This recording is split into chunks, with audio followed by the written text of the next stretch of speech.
want to wish everybody another happy 4th of July.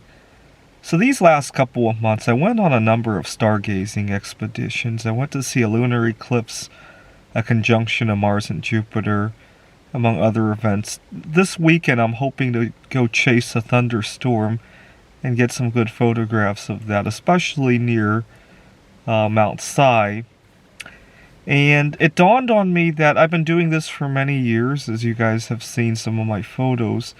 It dawned on me how clean my car is nowadays when I go to these expeditions, because I no longer have to eat continuously. I used to eat mindlessly. There was hardly a moment I didn't have food in my mouth in the past. I'm talking about 4 years ago.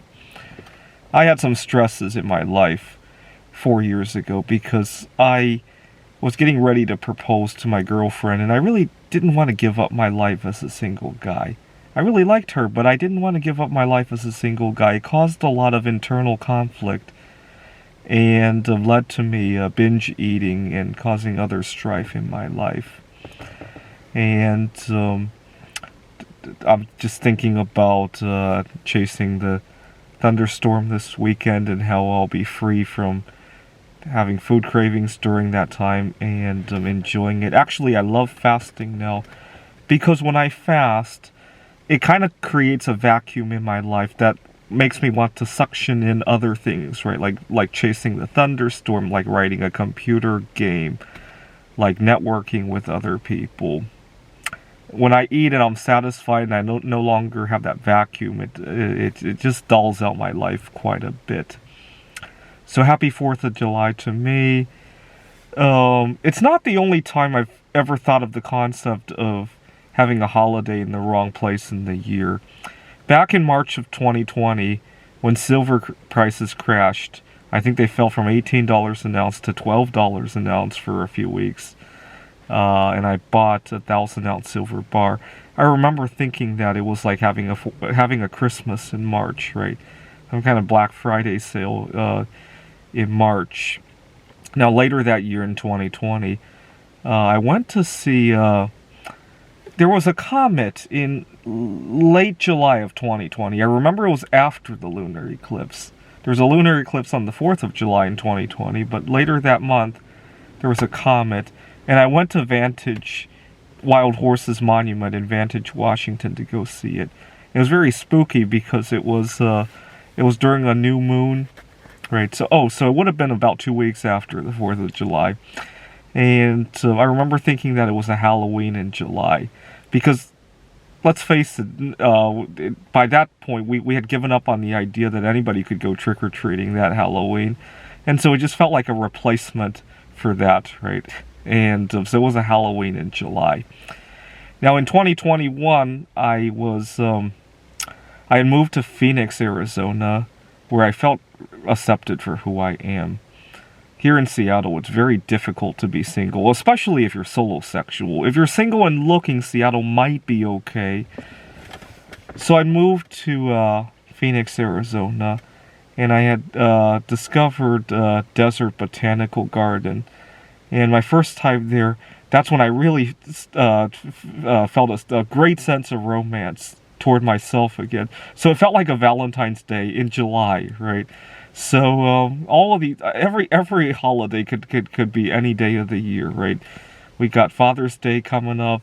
I don't get along with my family, though. The problem is that they don't accept me for being solosexual. My parents, they want to be grandparents, and I've spent the better part of at least since the beginning of the pandemic, trying to correct that issue. They were excited for me when I was planning to propose to my girlfriend just before the pandemic. During the pandemic, I discovered just how unready I was for that big decision. I really had a lot of personal things I wanted to work on.